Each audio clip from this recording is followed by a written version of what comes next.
Reporting for the Intermountain Christian News, I'm Dr. Anthony Harper here at the White House.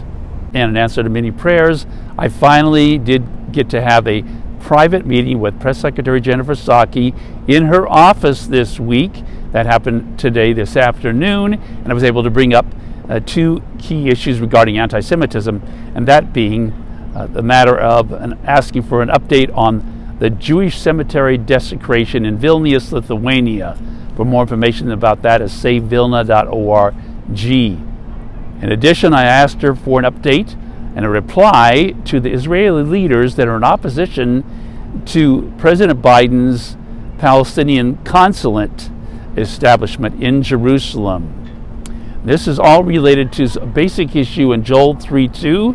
This is the God of Israel's warning about dividing Israel, and often anti-Semitism is related to dividing Israel. So in Joel 3:2 it says, "For God enters into judgment in the valley of Jehoshaphat, the nations that divide up his land." Another issue that finally I got to bring up in my short meeting with the press secretary was a matter of the Uyghurs, asking her for a response to the torture of the Uyghurs in the Chinese internment camps. For the anti-Semitic questions that I had for her today, she referred me to the NSC. She said that was a matter of the NSC. And regarding the Uyghurs, she said President Biden made a clear statement condemning the actions of the Chinese Communist Party, the way they are treating the Uyghurs.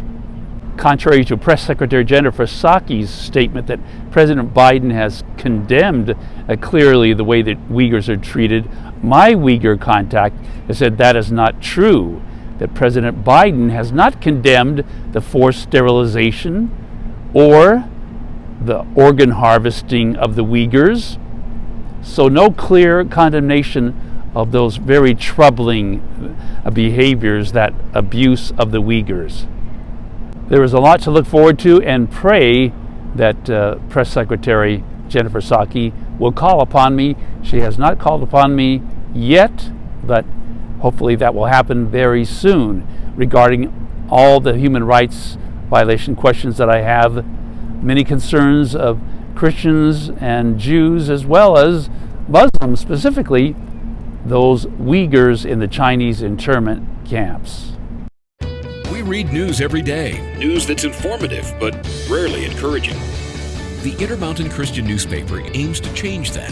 They present the news you need to know, from what's going on in your community to your world, with encouraging words, motivation, and the resources you need to make positive changes in your life.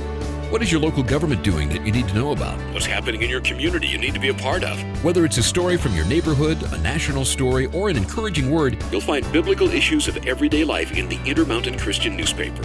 Intermountain Christian News is produced and supported by the work and donations of individuals and churches.